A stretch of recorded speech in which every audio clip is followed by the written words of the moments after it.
The Adventures of Tom Sawyer. By Mark Twain. Chapter 4. The sun rose upon a tranquil world, and beamed down upon the peaceful village like a benediction. Breakfast over, Aunt Polly had family worship. It began with a prayer built from the ground up of solid courses of scriptural quotations, welded together with a thin mortar of originality, and from the summit of this she delivered a grim chapter of the Mosaic Law, as from Sinai. Then Tom girded up his loins, so to speak, and went to work to get his verses. Sid had learned his lesson days before. Tom bent all his energies to the memorizing of 5 verses, and he chose part of the Sermon on the Mount, because he could find no verses that were shorter. At the end of half an hour Tom had a vague general idea of his lesson, but no more, for his mind was traversing the whole field of human thought, and his hands were busy with distracting recreations. Mary took his book to hear him recite, and he tried to find his way through the fog. Blessed are the poor. Yes, poor. Blessed are the poor, in spirit. Blessed are the poor in spirit, for theirs.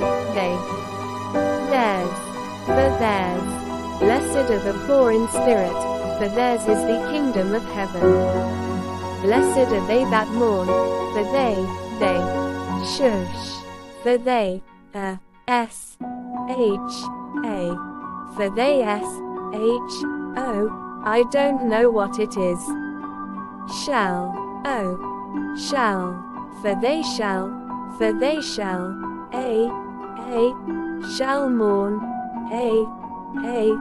blessed are they that shall, they that shall mourn, for they shall what? Why don't you tell me, Mary, what do you want to be so mean for? Oh, Tom, you poor thick-headed thing, I'm not teasing you. I wouldn't do that. You must go and learn it again. Don't you be discouraged, Tom, you'll manage it, and if you do, I'll give you something ever so nice. There. Now. That's a good boy. All right. What is it, Mary? Tell me what it is. Never you mind, Tom. You know if I say it's nice, it is nice. You bet you that's Mary. All right, I'll tackle it again. And he did tackle it again, and under the double pressure of curiosity and perspective gain he did it with such spirit that he accomplished a shining success. Mary gave him a brand new Barlow knife worth 12.5 cents, and the convulsion of delight that swept his system shook him to his foundations.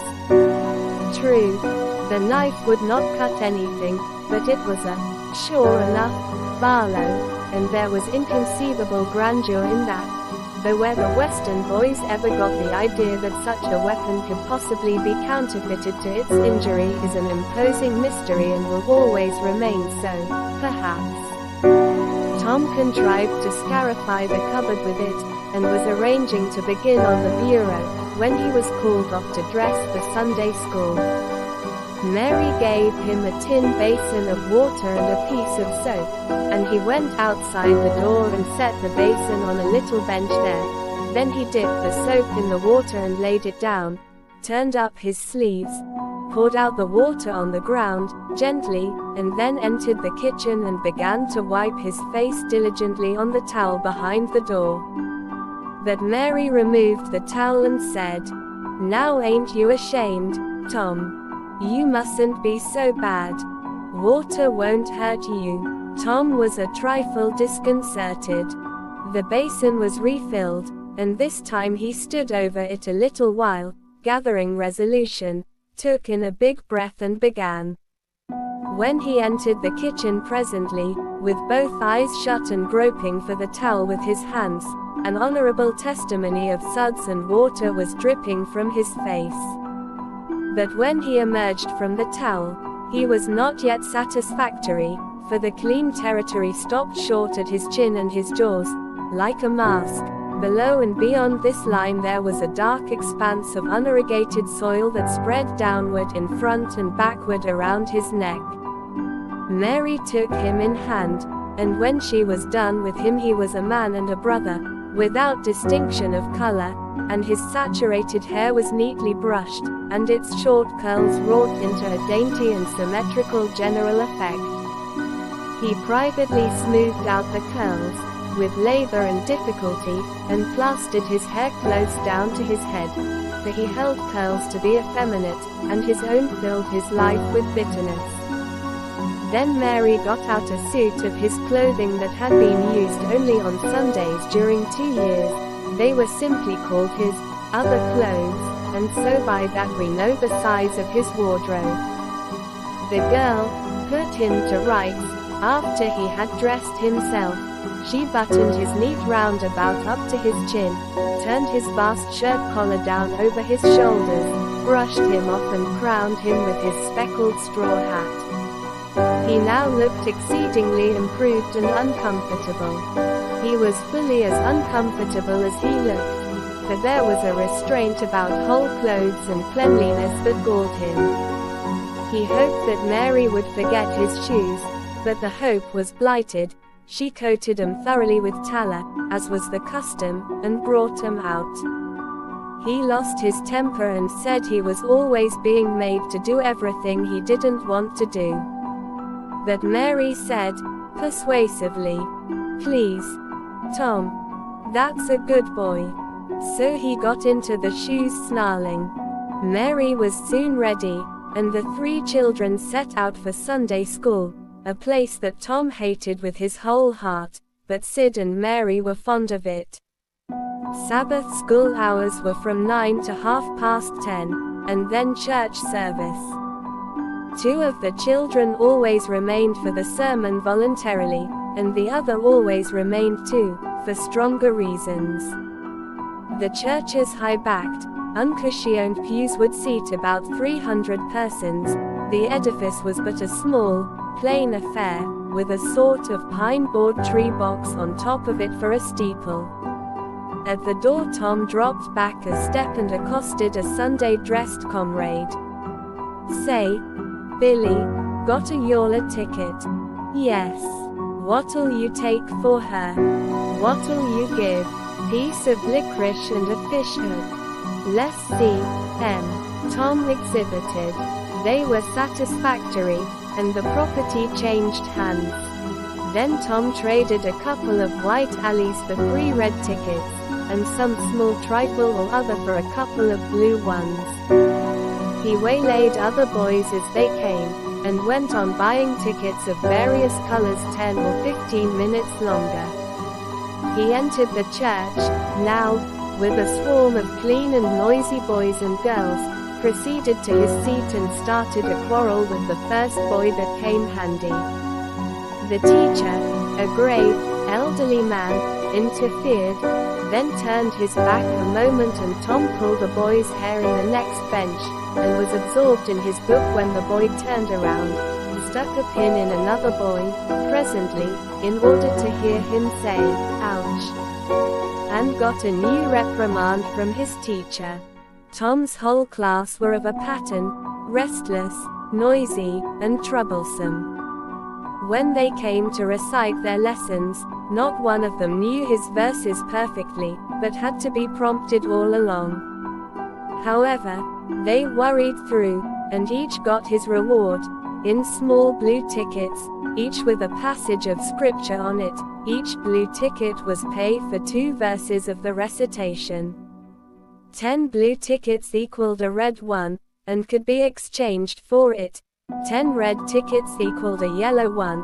For 10 yellow tickets the superintendent gave a very plainly bound Bible, worth 40 cents in those easy times, to the pupil.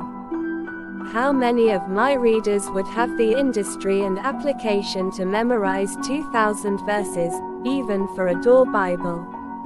And yet Mary had acquired 2 Bibles in this way.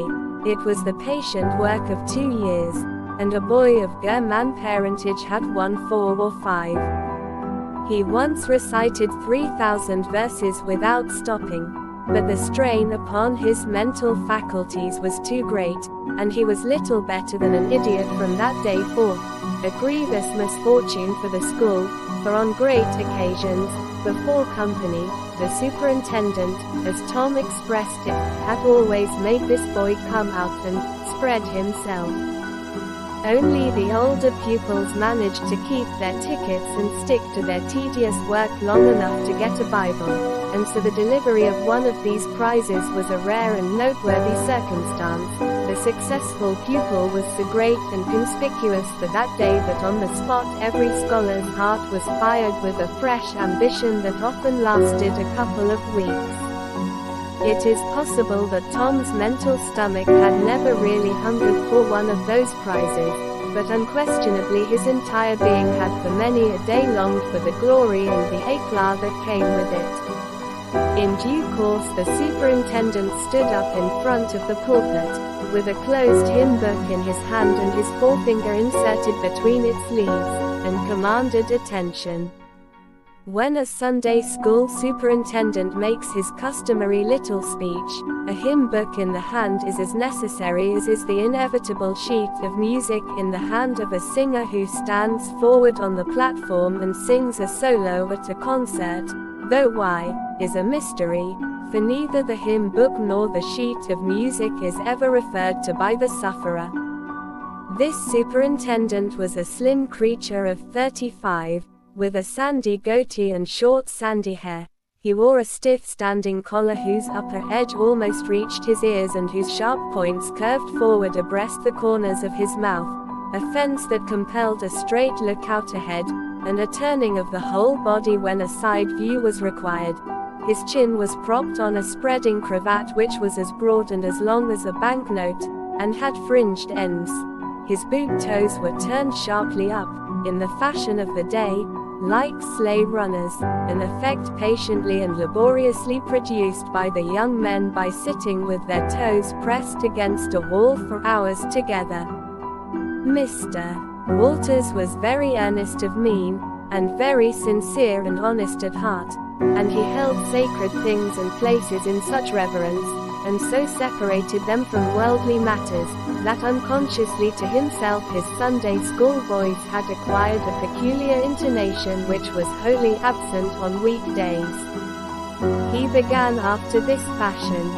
"Now, children, I want you all to sit up just as straight and pretty as you can and give me all your attention for a minute or two. There. That is it. That is the way good little boys and girls should do. I see one little girl who is looking out of the window.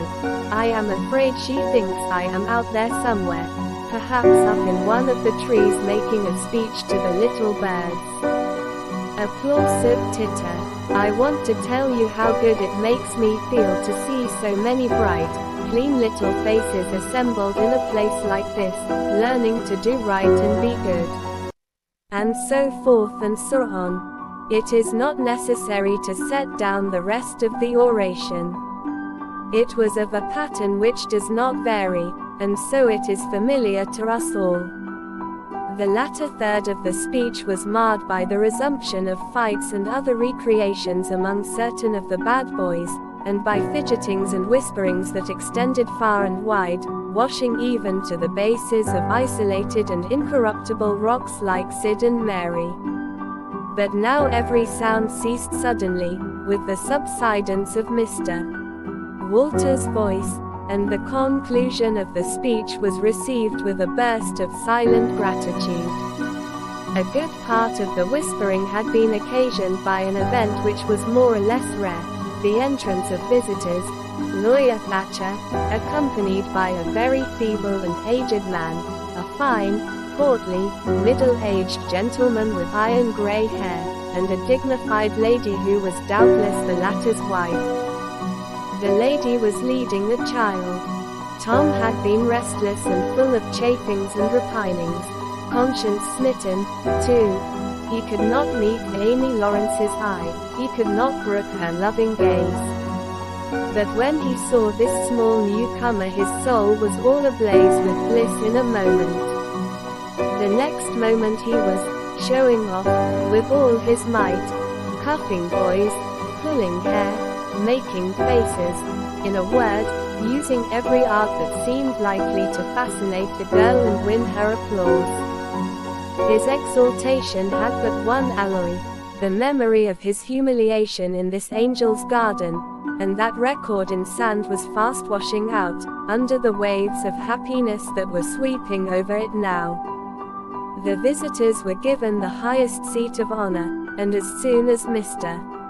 Walter's speech was finished, he introduced them to the school. The middle-aged man turned out to be a prodigious personage, no less a one than the county judge, altogether the most august creation these children had ever looked upon, and they wondered what kind of material he was made of, and they half wanted to hear him roar, and were half afraid he might, too. He was from Constantinople, 12 miles away, so he had traveled, and seen the world. These very eyes had looked upon the county courthouse, which was said to have a tin roof. The awe which these reflections inspired was attested by the impressive silence and the ranks of staring eyes. This was the great Judge Thatcher, brother of their own lawyer.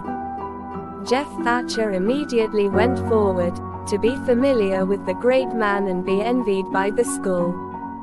It would have been music to his soul to hear the whisperings. "Look at him, Jim. He's a-going up there. Say, look. He's a-going to shake hands with him. He is shaking hands with him. By jings, don't you wish you was Jeff?" Mr.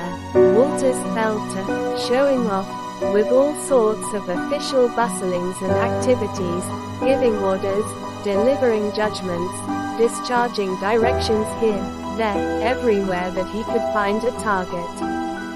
The librarian showed off, running hither and thither with his arms full of books and making a deal of the splutter and fuss that insect authority delights in.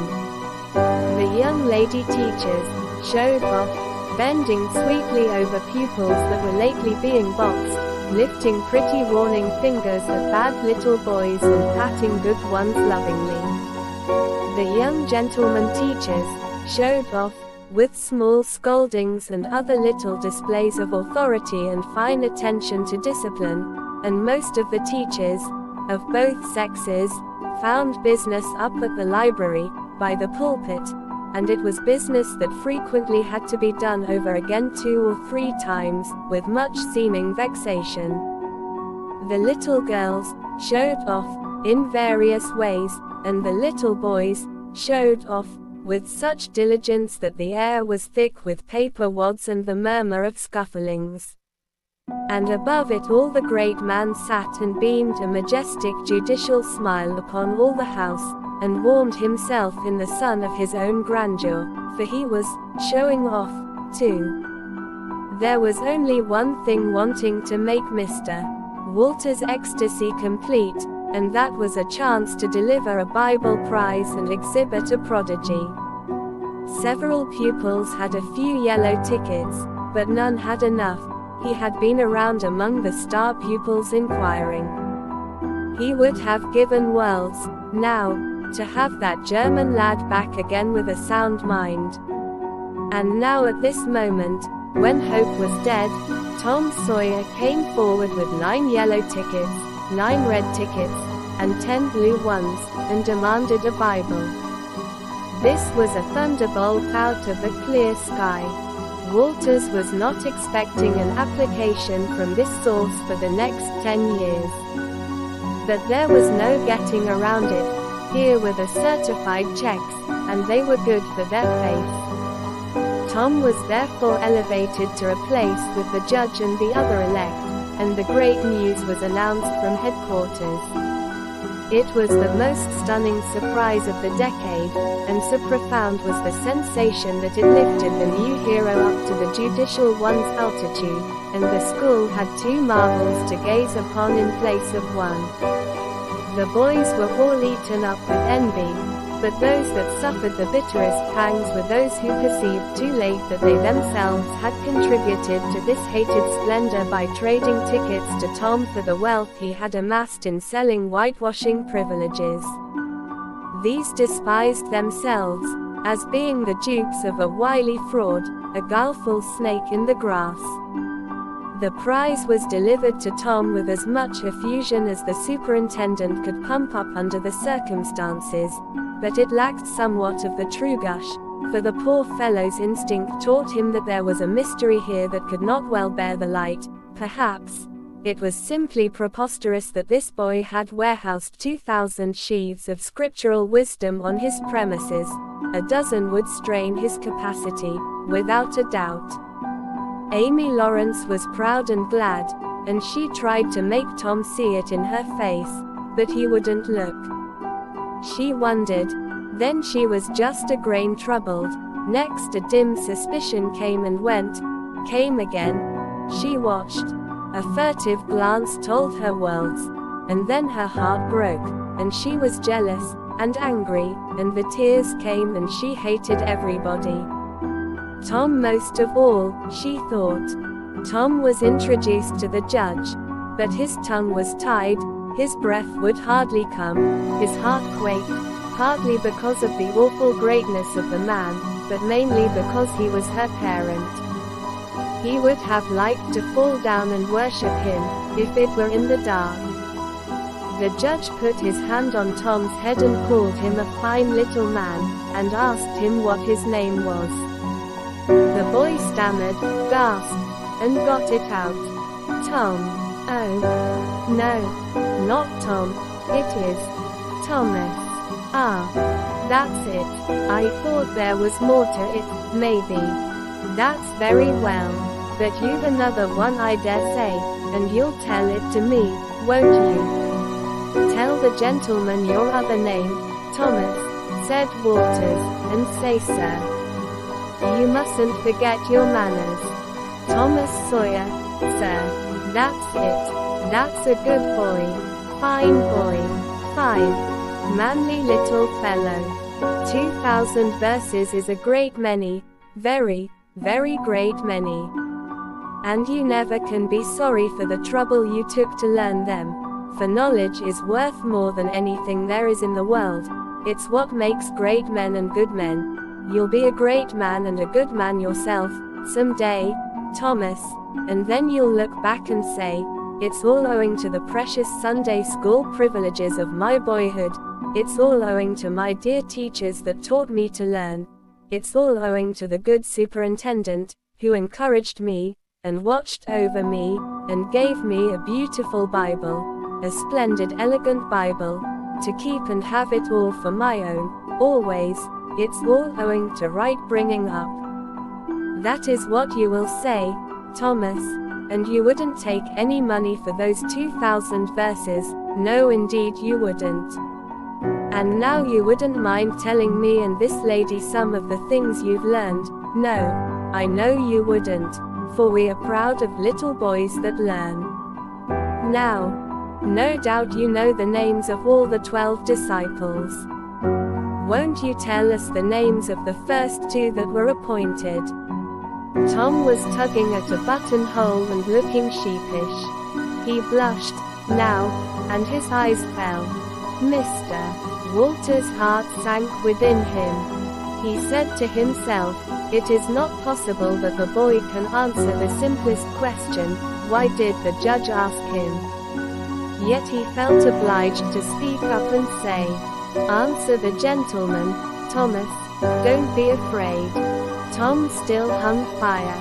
Now I know you'll tell me, said the lady. The names of the first 2 disciples were David and Goliah.